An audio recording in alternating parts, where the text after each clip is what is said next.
welcome back to another live broadcast of the DD Geopolitics podcast. I am with my amazing as ever hosts, JM, and two men that literally need no introduction, geopolitical analysts and experts, ANDREI Martyanov and Larry Johnson. Welcome back to the show. Thank you both for coming. How are you?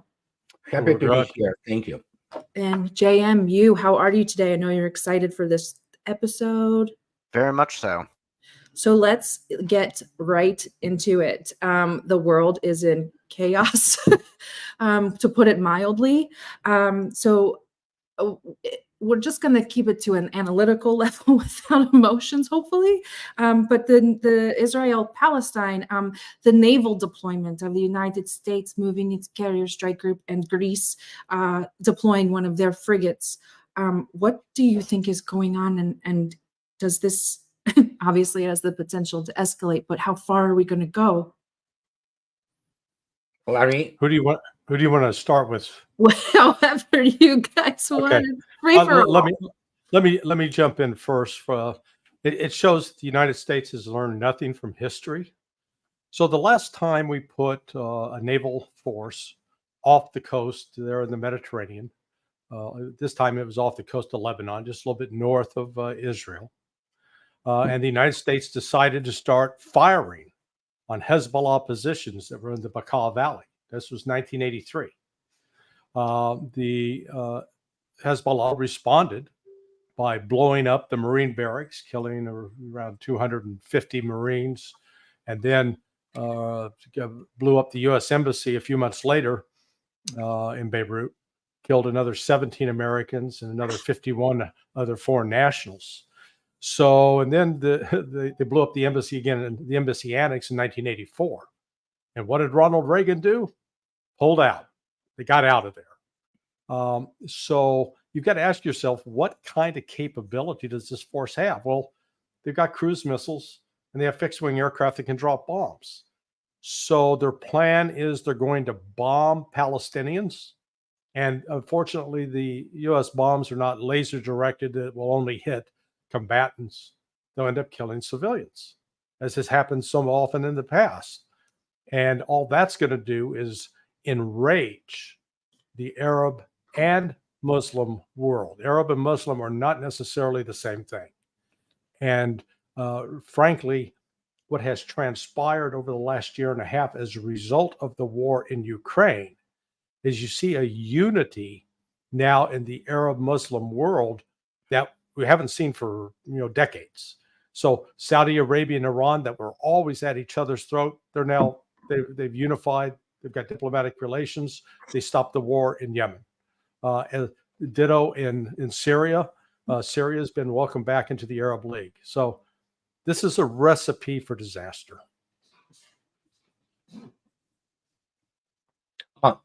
Okay.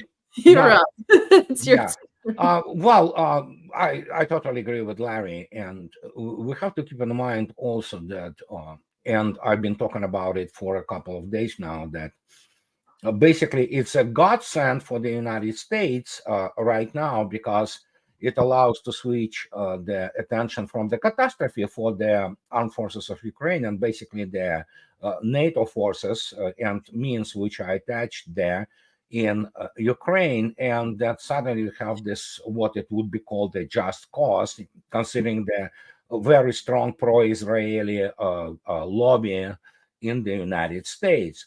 So yeah, they're sending the aircraft carrier, the carrier battle group. It doesn't really change much as sending message to the other Arab participants there. Obviously, we're talking about Egypt, we talk about Syria. So, and just to make sure that Israel is not attacked in any kind of force from some other sides. Other than that, let me put it this way. Unlike very many people who think that it's all new paradigm, it's not new paradigm. There was obviously atrocity committed on both sides. And now we have the good old idea of Likud and Bibi Netanyahu to basically ethnically cleanse or just basically depopulate as much as possible Gaza Strip. That's his idea. This is the clash of two mythologies, to religions, and it's never-ending story there, pretty much. So Yeah. and that's what we're observing. So we know that Israel, for the most part, has aspirations beyond Gaza and the West Bank, definitely in the Golan Heights and possibly even southern Lebanon. But focusing on the Golan Heights, which is Syrian land, what does this mean for Russia? With Russia, Russia has a decent state. Russia has good relations with both Israel and Syria, with very active evolutions in Syria.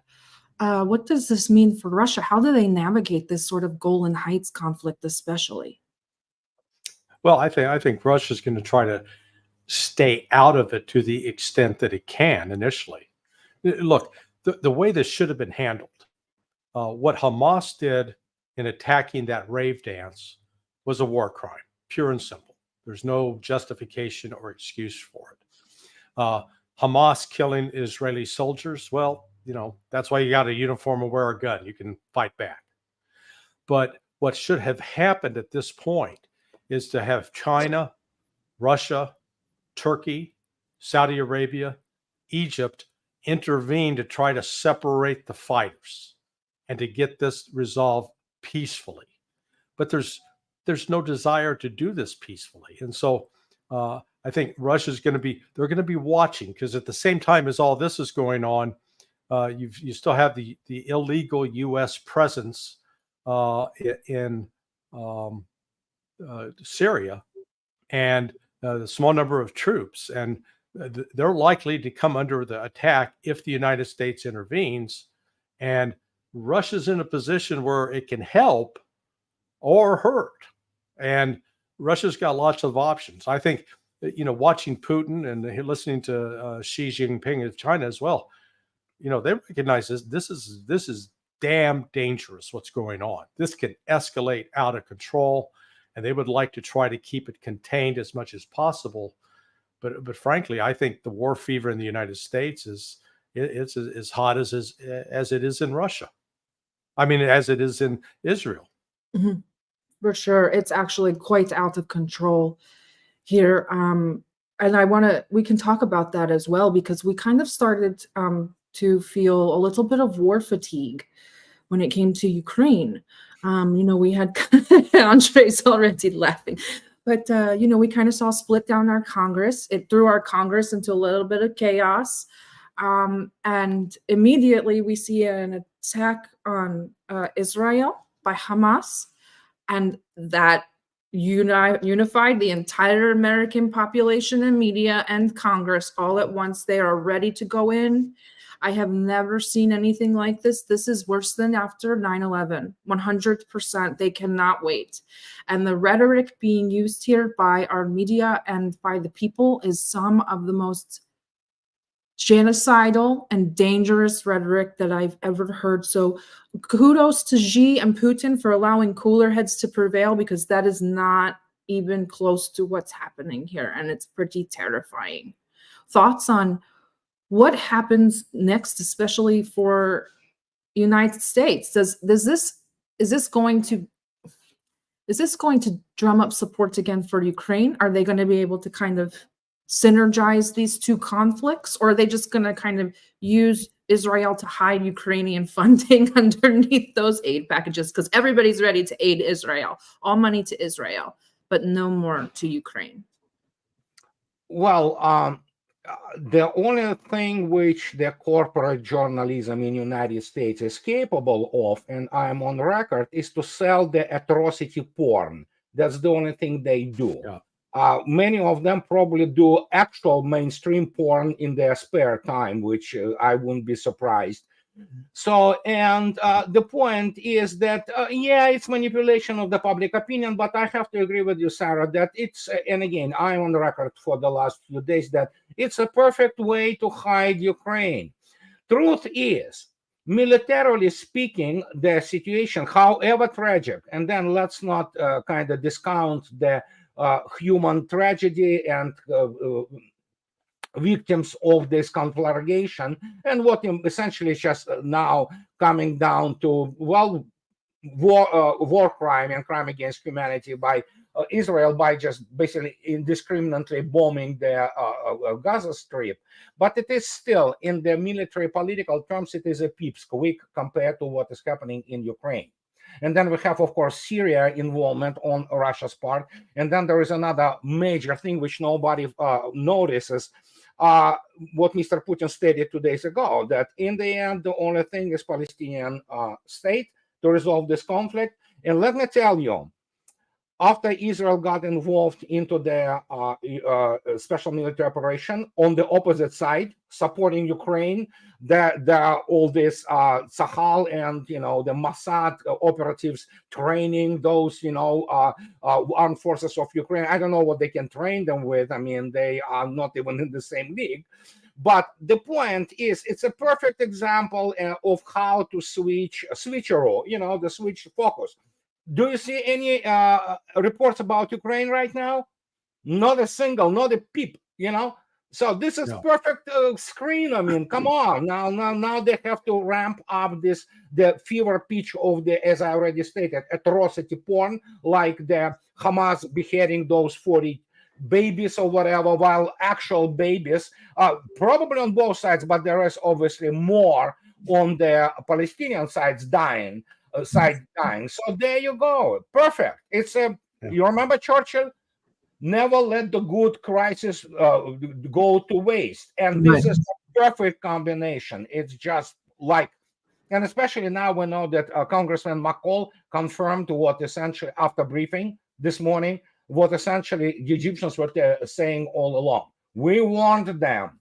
Well, Bibi was one way or another, no matter how they failed or was it deliberate, Bibi and Likud wanted it. So it's just, let it happen. Perfect. So there you go. But what do you think, Mr. Johnson? No, I agree with Andrei. So let's break out a couple of things. What we've seen, let's go to Ukraine.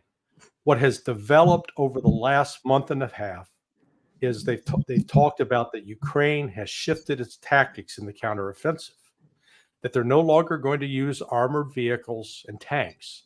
Instead, they're inserting guys on foot in small units. That's the game changer. So the people who are talking about this, particularly the former military, are morons. Because what they're talking about, if you've never done it before, number one, if you're carrying a fully automatic weapon that's using 7.62 by 51, and you've got an ammo can full of that weighs about 40 pounds. So try carrying an ammo can 40 pounds in one hand. You've got a 10-pound rifle slung over your shoulder. You may have 5 or 6 magazines capable of holding 30 rounds each. So that adds to the weight. That's at least another 6 pounds of carry. And then you've got your water, unless you're going to, try to drink your own urine, I guess. So and a couple of gallons of water to keep you going for 2 days, that's another 10 pounds. And then, so all of a sudden you're asking guys who are carrying 90 pounds of weight to walk 7 kilometers, to climb into a trench, and then try to dislodge an entrenched defensive position that is held by Russians. And that 40 pounds of ammunition you have, once you start firing it, you go through it in about 20 minutes. Now, does that make any sense? And that's what we're seeing right now is the complete dismantling of the Ukrainian military, which is taking place, but particularly around Avdiivka. Now, so this conflict in Israel, this war in Israel, it is a great distraction. We no longer have that Ukraine's running out, but understand when it comes to the voting bloc in the U.S. Congress, the number of congressional members that get money from Jewish groups vice the number of congressional members that get money from Ukrainian groups, the Jews have it. And Ukraine goes to the back of the line. They're forgotten. They might as well put Zelensky's picture on a milk carton. he's going to be missing in action. One of our audience members actually asked this question because you mentioned about Bibi kind of wanting this. Do you think that Hamas had it in their calculation of the possible total destruction of Gaza, like sort of being willing to sacrifice Gaza in order to unite the Arab world? I don't know, honestly, but something tells me that they have miscalculated a bit, so to speak. But in the same time, when you do indeed commit what they did initially, and again, there are all kinds of demagogues who, especially pro-Palestinian demagogues, who start, oh yeah, those settlers, they are really not civilians. Well, I don't know. You get into the house which has like 3 children, a woman and a man, and then you take them together with their grandparents, and take them away. It's not so much POW situation as much as taking hostages, which is a clear-cut terrorism, So, and terrorism is obviously the weapon of the weak. When you obviously attack Tzahal, the Israeli Defense Forces positions, absolutely, it's a legitimate military act. But the point is that we have to wait and see, because at this stage we do not even get the proper information about the actual scale of victims. We know that many civilians, including children, die on the Palestinian side, which is inevitable.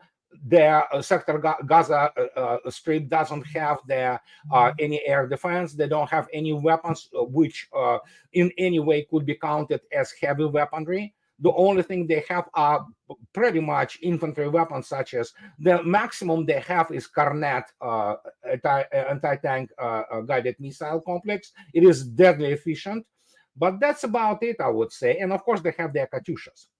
They basically, that's the only thing they can do. And it is indiscriminate. It has no guidance whatsoever. And so the only thing which is left for them is to bombard the civilian areas, in Israel itself. So it's a bad situation. Let's put it this way. And so we have to wait and see until the real data and the real information verified will begin to pour in. For now, you cannot get anything out of the American corporate media because it is, hysteria. And so, we'll have to wait and see again, as I already stated. Yeah, this has awakened a lot of what I call the Roosevelt Pearl Harbor meme. The claim that Roosevelt allowed Pearl Harbor to happen so he could get into the war in Europe. I'm not a fan of Bibi Netanyahu, but I really find it, number one, let's just assume that, okay, yeah, Israel knew. Well, if you're talking about that knowledge, that means Mossad, that means Shin Bet, that means Unit 8200, which is their version of the National Security Agency. So you've got all these bureaucracies and all these people in the bureaucracies that know it. Plus, in Netanyahu's government, he doesn't have a unified government. He had political opponents in there that helped. They came into the coalition reluctantly, but they got something in exchange for it. They'd rat him out in a heartbeat if he did something like that. So this was, I fully believe this was an intelligence failure, having worked with Israelis before. If you're looking for the most arrogant people in the world, Israeli military and intelligence officers are right in the top 3. They know it all. You can't tell them anything. They're on top of it. And, they got blindsided because this operation had been planned for quite some time. This was not Hamas just waking up some morning and saying, hey, instead of going for the paraglide out over the ocean, let's fly in and attack an Israeli military base. They penetrated the fence. They had fairly large formations of men moving towards there. They're carrying ammunition on foot. They had vehicles. They had motorcycles. This was planned. So Israel got caught off guard. But the problem it faces now is Netanyahu, in his public comments, is playing to the Israeli domestic political audience. We're going to go into the Gaza Strip and we're going to smash them. Well, if Israel does what the 6th Army under von Paulus did in Stalingrad at the outset, where they blow up all the buildings, and they really punish, like the Nazis punished those Soviets. Well, here the Israelis going to punish those Palestinians. Well, you create rubble, make it almost impossible for Israeli tanks to maneuver. You create fighting positions that the Hamas fighters can use to attack those tanks and destroy them. And in fact, Israel went through this a little bit in 2006. Most of that fighting was out in the open, but Hezbollah had built positions and bunkers and trenches, and they stopped Israel cold. And that was, out in the open. Once they get into urban combat, Israel's going to be decimated in terms of troop losses. And add to that, it looks like Hezbollah has now gotten into the fray, and it is starting to infiltrate from the north and from Syria, which is on the northeast side. So Israel rapidly could find itself in a position that, they've activated 300,000 reservists. They're not trained. They're not trained and top-notch, ready to go. Just because they're Israeli, it doesn't mean they got a Superman sign on their chest. And it's going to be a very bloody conflict, and it's going to wind up with Palestinians and Israelis dead in horrific numbers. It'll approach what's going on with the Ukrainian side up in that war. Yeah, and where do you think that I actually posted this on my Twitter account? I said, where did this idea of the IDF being some sort of like collective elite force of like a couple 100,000, and then Mossad being like the utmost greatest intelligence agency in the world? And I'm like, we're just watching failure after failure. Where do you think that this propaganda kind of comes from? Is it from the 6-Day War? Is it just because we want to build up Israel to make them look like don't attack Israel? Or is it just kind of wishful thinking? It's all mythology, which obviously comes from 67, promoted by Israel itself, of course, not understanding, and what many, for example, Soviet military instructors pointed out both for 1967 and 73. Some of those military instructors I knew personally, that actually the Israel, which by the way was fighting using Soviet combat manuals, they even had Pamphilov roll call. It's from the Great Patriotic War. Israel was fighting, especially in 1967, as the Soviet army, basically, because they had a huge number of the Soviet Jews, former cadre officers with the military academic background and service experience. So they decimated Arabs. Much of their armies being illiterate, culturally backward, and of course it's not a mythology. It's a well-known fact that the namaz time comes, they drop everything, just and bow to towards Mecca, just right in the middle of the battlefield. So the fact is that they were fighting and demolishing the subpar, to put it mildly, very unqualified, very backward armies, incapable at that time of true combined arms operations. And here you have those, pretty much Soviet combat manuals, which are based around this. Of course, they won it, and they started to basically, promote this mythology that look how good we are. It is the same what has happened with the United States when it beat again the Saddam after, which is army also half illiterate, pretty much. And basically without any functional air defense, with the Air Force, which essentially basically ran away. So, and United States Army and coalition had half a year of prepositioning forces with impunity. As Mr. Klokotov, Lieutenant General, and former chief of the strategy department of the Academy of the General Staff of Russia, wrote in 1992 after that, he said, you cannot use this war as standard for anything. It's anomaly.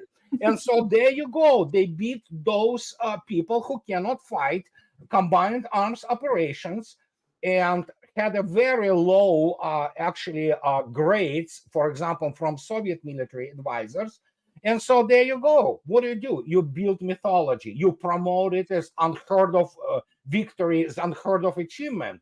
And while in the reality, it is not. And we saw everything come to a head essentially with the special military operation now, which we can see yourself that you have those NATO generals looking at it with their jaw dropped, because that's how the real wars are fought. And even this one is, in many respects, well, not anomaly, but it's a special case. And that's where it came from. And do not forget, especially in 1973, because United States by that time was providing a bulk of the equipment for the Israeli Defense Force. It was the matter of the prestige of the weapon systems, and it's like, oh, look at our F-4 Phantoms, or look at our this and that. So, and although even in 1973, for example, the shock was when the Soviets provided air defense systems to Egyptians. And they dealt huge damage to the Israeli Air Force. But still, when you have media in your pocket and you finance them, there you go. That's what you get. I just really love that our mythology of the Israeli Defense Forces is really just Russian propaganda in the end. It was all Soviets anyway. And it's so funny because, I know people in the Russian armed forces, even like people who doing their obligatory service or on the enlisted side, and I know officers, and their knowledge of military doctrine is pretty astounding. But I've served in the United States military, and we don't learn any doctrine whatsoever. We don't learn that. So it's really interesting that while they were kind of utilizing Soviets, they had this very strong and successful army. I think. Sorry about that. I have to jump off this call for about 10 minutes, but I'm going to hand it over to JM. I'm going to appear on Press TV for about 10 to 15 minutes, and then I will be right back. I have to go, guys. Sorry. Bye. Well, the war in Ukraine is coming up, as are Soviet armies, and I think that then bears in mind the next question, which is that we've seen a lot of talk about combining aid and money, but both of you have talked about, well, the U.S. can always print more money, but can it necessarily get more stuff? And in terms of the question of the stuff, does America have enough space in its heart for two major wars?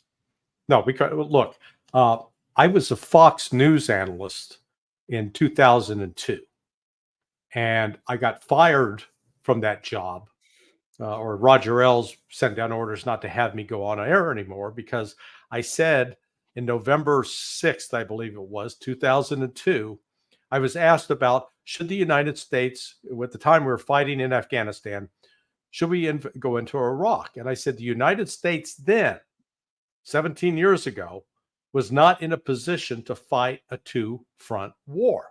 We did not have that capability. And even then, when we were fighting guys herding goats and chasing camels. So jump ahead to today. Absolutely not. We can't even keep Ukraine supplied with sufficient artillery rounds to counter Russian strikes. And in fact, we went and raided supplies that we'd put in Israel, taking it from there. So it's not just that. The U.S. military across the board is not meeting recruiting goals, and they're not retaining the people in the service. I just had a chat this morning with a friend of mine whose son, a graduate of West Point, and he is now stationed with European Command in Germany. We'll soon go to Romania and then to Poland. And this young man is just a newly minted captain. As soon as he finishes up his requirement, his service requirement, which was like another year, he's out. He's not staying. Why? Because he's sick and tired of the woke mentality that infects the U.S. military, worrying about pronouns and diversity, equity, and inclusion, not worrying about military capability. So you're losing some really capable people because of that. And then on top of it, the United States has lost its industrial base. I just came back from my 50th high school reunion in Independence, Missouri, which is in the Kansas City area. And I made a survey of all of my classmates at the time. Who did your dad work for?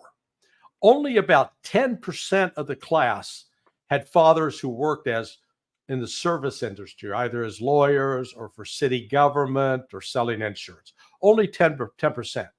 90% of the fathers of my classmates 50 years ago worked at Sheffield Steel, Armco Steel, Union Wire and Rope, variety of names, Bendix Corporation, Alice Chalmers producing farm implements, General Motors plant, Standard Oil, all manufacturing productive jobs. Those factories are all gone now.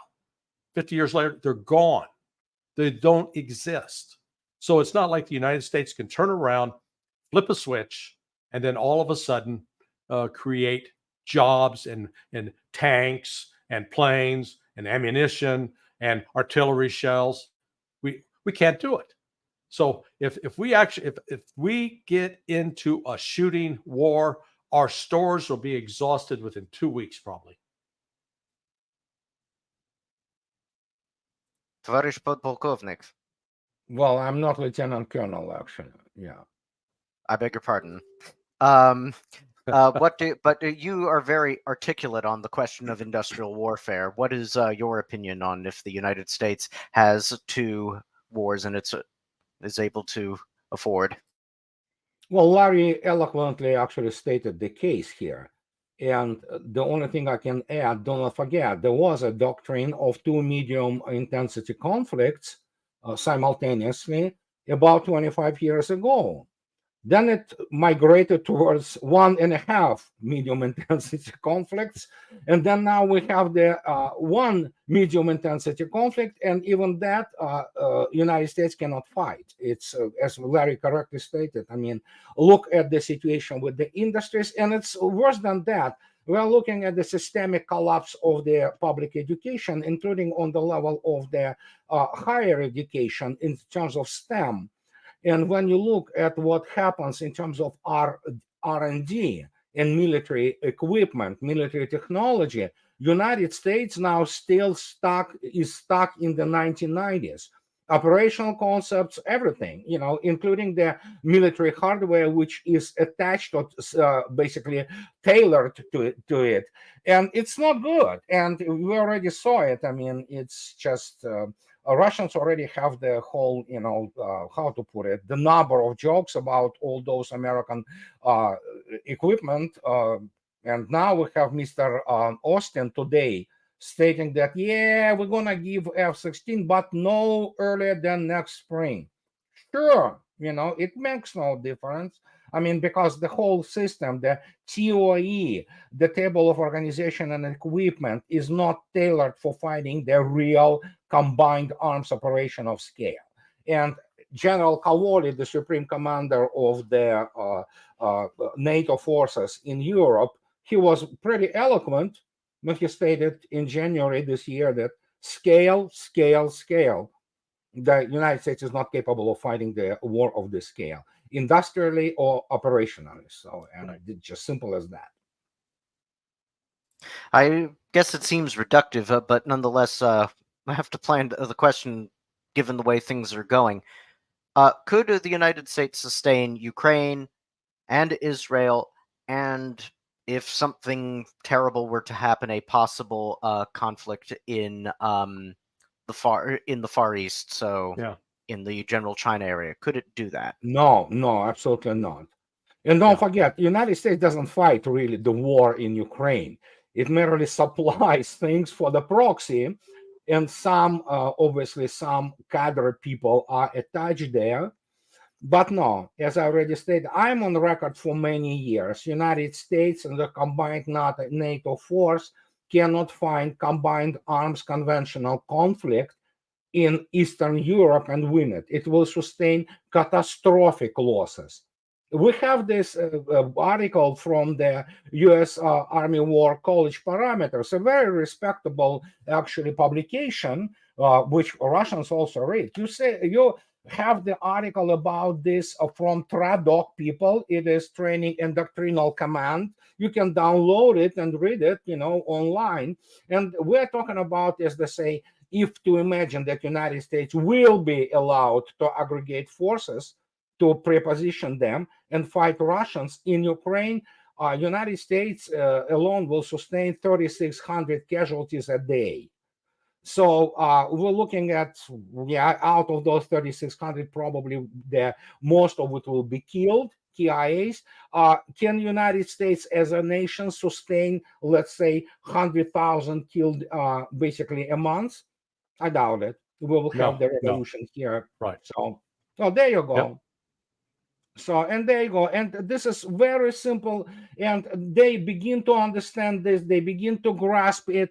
And the other thing which United States never in its military history encountered, it's the fact that Russia has full capability. In fact, it's the best in the world of striking to the operational and strategic depth.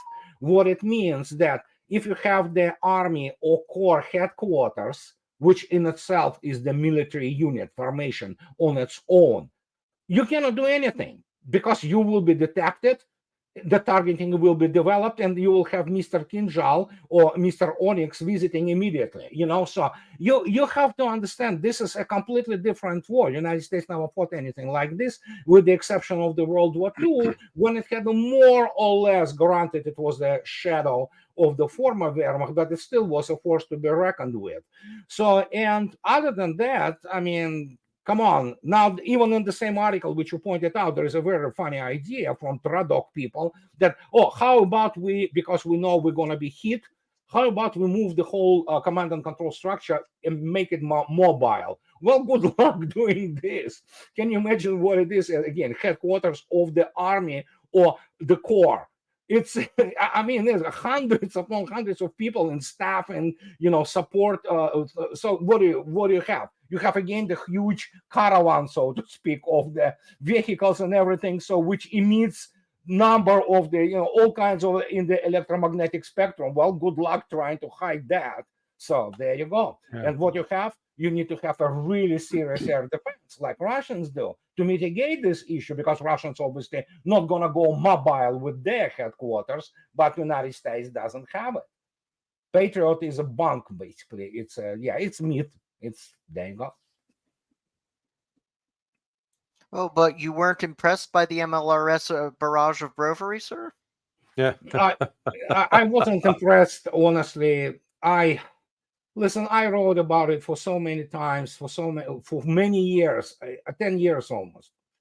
And that, there are basically very clear criteria, tactical, technical, and operational, on how your weapon and hardware systems perform. And this is the first real modern war. Not Gulf War. Gulf War is basically Turkish. You get the guys, for half a year, get them together, then you begin to use, it's like fighting it's like fighting the Native Americans, Indians, there with the bow and arrows, and you have the basically, the machine guns. Good luck to them.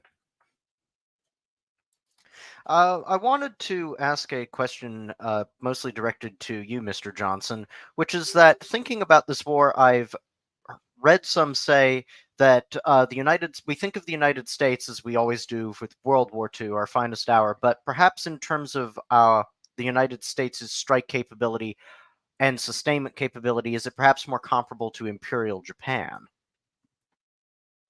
I'm not even sure that's a fair comparison, because at least the Japanese had a national strategy. I think they had a national plan. We don't have a national strategy and plan. So as Andrei has, he's written about it eloquently. His first, important book was that Losing Military Supremacy, published 6 years ago. And if people should go get it and read it, it's online. And I don't get a kickback either. So, encourage folks. Oh, you will. The bottle of good scotch is, I'll make sure. But what he points out is that the decision to procure weapons in the United States is really made based upon political considerations, not what are military doctrine, not what's needed to actually work in a possible battle. So I've always, I've used the line from Donald Trump. Donald Trump says America's got the best military in the world. Well, I said, no, we don't. We got the most expensive military in the world. I've described it as it's the equivalent of a Lamborghini that doesn't have any tires. So it looks good on the showroom, but you can't really take it out and drive it for any length of time. Like the F-35, this Joint Striker fighters, it is 50% of it's down. Yeah, it's not a reliable aircraft. I've heard from a friend who's talked to a very knowledgeable source that even this naval task force, the Gerald Ford, the Carrier Strike Group that's being deployed off the coast of Israel, that they're not fully armed and they're undermanned on board these ships. They're not up to full speed. So the United States has really created a problem that it thinks we've got magical thinking among the politicians, like with Lindsey Graham. Even though he's in the Air Force as a lawyer, as a JAG, he talks about hitting Iran like, oh, we can just do that in a heartbeat. Well, I actually used to be involved with scripting terrorism exercises, and I was involved with scripting one that dealt with Iran and dealt with attacking particular targets in Iran. And odds of getting in, slim. Odds of getting out, zero. And then all you do is you've really created a casus belli that Iran is in much stronger position to go after the United States than we are to go after them. Because this ability to project force, it means we don't have hypersonic missiles here in the United States. Russia's got them, China's has them, we don't. These carriers they don't have magical ability to sell halfway around the world in 2 days. And then to move the supplies required to sustain ground troops, a whole nother issue. So the United States has lived with this delusion of an expeditionary military force over the last really 40 years. And it's accomplished nothing. It's not made the world safer. It's not made the United States more secure, and it's not reduced the level of violence in the world. But what it does do is, as long as you can justify an enemy out there, then the Congress can appropriate more money that goes into the defense industry, which produces jobs, which produces political contributions to the members of Congress. So it becomes a self-licking ice cream cone, a circle effort, and doesn't have anything to do with the practical reality of having to fight an industrial war. Well, we've seen Ukraine become a bit more active in terms of at least Russian probing operations, but I was very interested to see that both the new chairman of the Joint Chiefs, General Brown, and also the Secretary General of NATO state that Russia has gotten weaker. What sort of... Yes, exactly. Oh my God! What are they're replacing Zelensky for the comedy hour?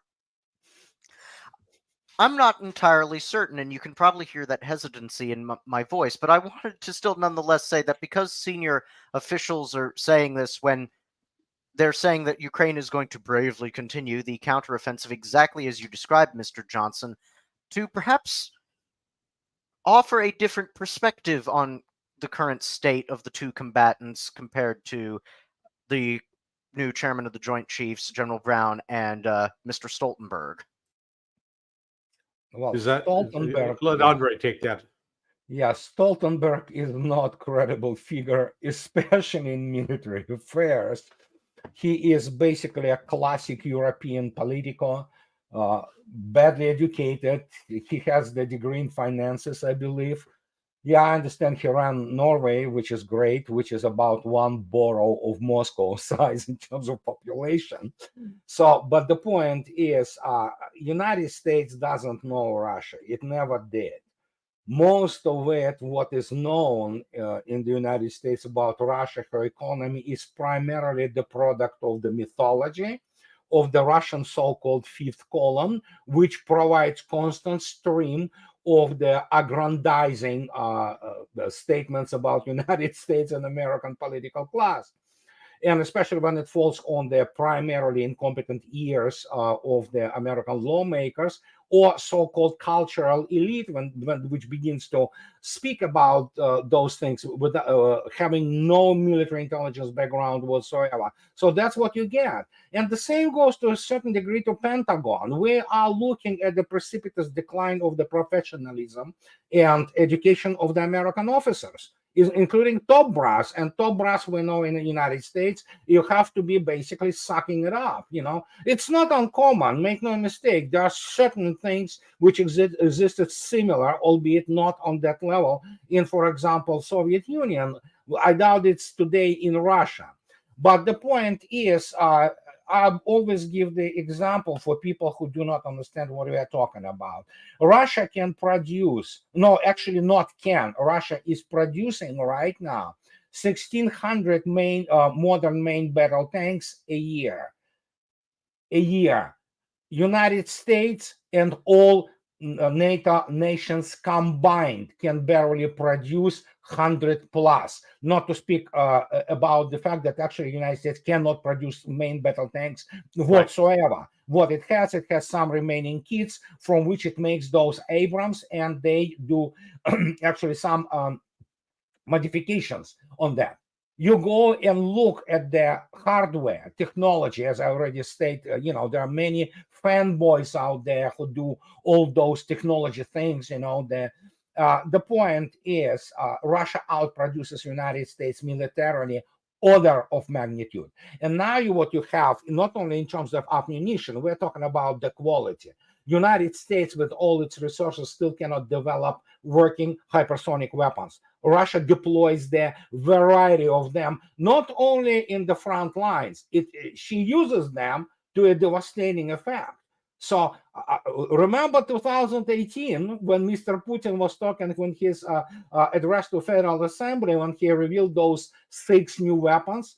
First, there was it's all cartoons, CGI. Then they started calling them the basically boutique weapons. Well, guess what? All of them are now in the either already deployed or in initial operational capability. And that's the thing which many people do not understand. For example, Colonel Wilkerson, for all my deepest respect to him, he doesn't understand what it means to produce modern combat aircraft.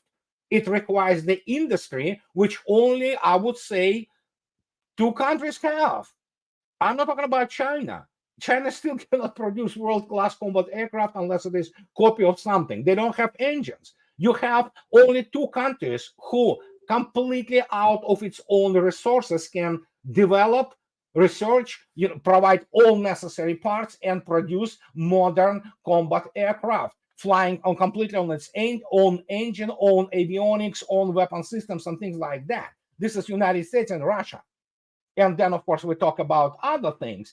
And again, as I already stated, most of those people, like in Pentagon, some of them do that, but many of those American politicians have to be given a tour of Washington, D.C. and New York, and then flown into St. Petersburg, Moscow, Kazan, Sochi, and things like that. And they will experience a cultural shock. They don't even understand how ridiculous they look when they talk about Russia as a backwater. So it's an extremely modern, highly developed state with, by the way, one of the best educations in the world.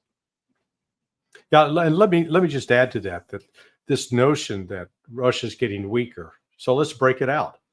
They're not militarily weaker. They've added the troops and trained troops, and they've had the luxury of time to train them. They don't have to scoop them up and force them into the back of a van and then throw them to the front lines.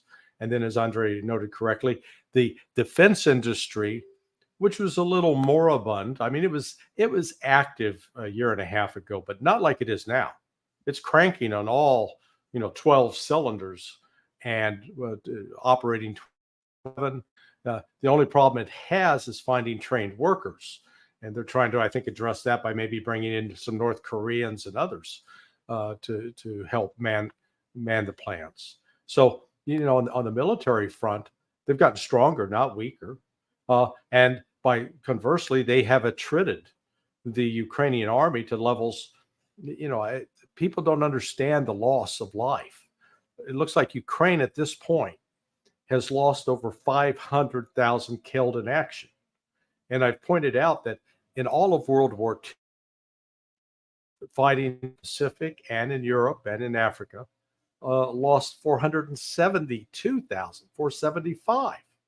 So the United States in 4.5 years of war in World War II didn't even lose as many men as Ukraine has. Similar for Britain. Britain lost 345,000. And yet they keep claiming that Russia has lost that many or more, but it's real easy to disprove. It's on social media. If that number of Russian casualties are coming home, there's no way Vladimir Putin and the Russian intelligence services do not have the ability to suppress social media from reporting on funerals and graveyards that are being filled with bodies. And you're not seeing that in Russia, but you are seeing that in Ukraine. On the diplomatic front, instead of isolating Russia, making it a pariah, Russia's diplomatic presence in the world has grown stronger. People are lining up to join BRICS. They're not lining up to join the G20 or the G7. And so on the diplomatic front, Russia's emerging with greater power than it did at the start of the special military operation. And economically, it's doing well. And politically at home, Putin's not under a great significant attack. So this notion that they're getting weaker is just like, okay, where's the beef? Show us. They can't. Well, I just returned from Russia, and again, I didn't just visit regular places like St. Petersburg or Moscow, which basically make any other city in the world look kind of, tame in comparison. I travel to villages and things like that. Well, life is not too bad, to put it mildly. Of course, there are some, for example, there is some very moderate inflation, but overwhelming majority of people, basically, generally, they are, very well settled. And yeah, Vladimir Putin has no reasons to worry about his position. Yeah. I think because we're coming up to the end of the hour, I'd like to ask you both about a rather curious recent development. Now, one that I'm sure you both know about, but it's nonetheless curious for this development. So, as you both know, Ukraine has tried a few times last year to take the Zaporozhye nuclear power plant. On 9 October, so just 2 days ago, Mr. Budanov of Ukraine's military intelligence, for the first time, admitted that they had tried on 3 separate occasions to assault the power plant, rather than persisting with this line that Russia was shelling a place where its own highly trained counterterrorism troops were.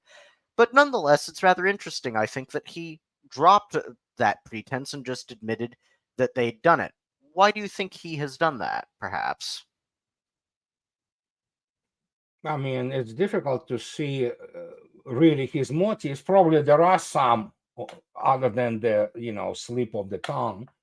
So, but it's a known fact, for example, in Russia, what is going on there, he was doing this for primarily Western audiences. And it's probably there is some situation inside the government of Ukraine or whatever is left of it. And who knows what basically those rats who try to leave the ship basically are trying to accomplish at this stage. So I don't know, but yeah, it's not a secret really. But again, Western corporate media, they don't report anything truthful about that war. So I think he's just coming to grips with the fact that Ukraine's lost, and so he's trying. He's having a moment of candor, trying to save his own skin, as opposed to I count on me to always be straightforward. People don't understand the peril that Ukraine is in right now. They don't have the financial ability to sustain their operations beyond probably 2 or 3 weeks without Western aid. And the United States and Europe now are increasingly distracted, focused on Israel, not Ukraine. Ukraine's an afterthought. And in fact, they're writing it off. Ukraine has nothing to show for all of that, billions of dollars poured down that rat hole. And they don't have the troop strength.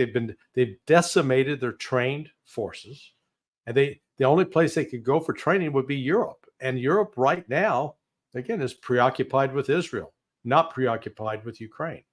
The only country I've seen that's actually made some gesture in the last couple of days is Germany, saying, "Oh yeah, I'll send some more equipment." But send equipment, great. Who's going to use it? Who's going to drive it? Who's going to operate it? That means you got some trained people, and where are they going to get them?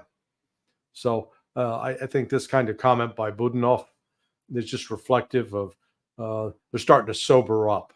The only one who's not sober in this is the cokehead, Zelensky. He is, and this is not just a scurrilous rumor. I've heard it from solid sources that, he's using a lot of cocaine. Yeah, he looks like them.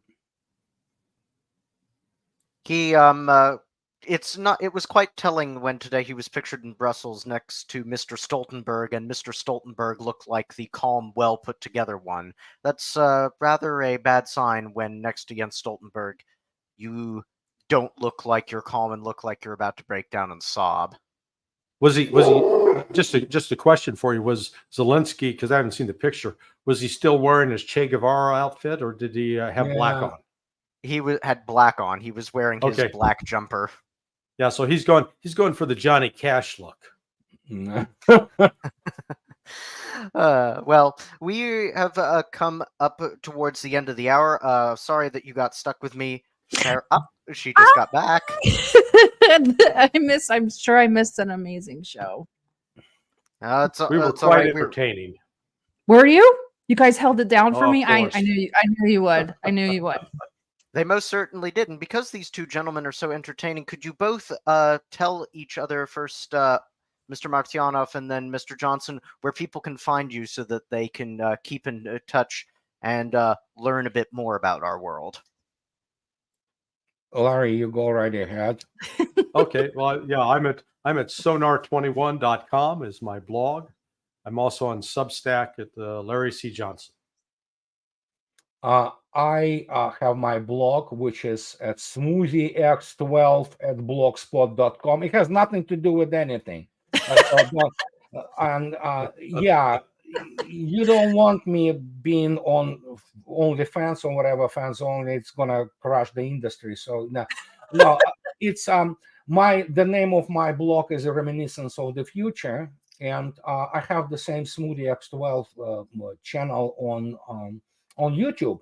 So there you go. Or you can, I have a rather unique name for the Anglo-Saxon world. Just dial in ANDREI Martyanov, and it's probably gonna get you. Well, you do know, Andrei, that we're actually neighbors. So Oh, really?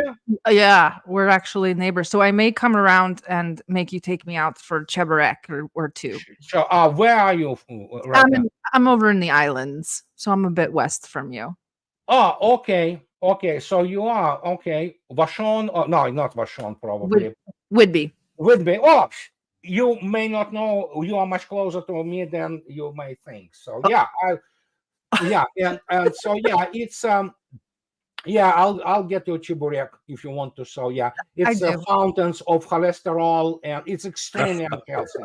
That's why it's so good. That's why it's so good. Well, thank you both for coming. I hope that we can do this again, since I had to miss like half of it. But tomorrow, join us for our appearance at the UN sidelines, please. And until next time, this has been another amazing episode of the DD Geopolitics podcast. Thank you all.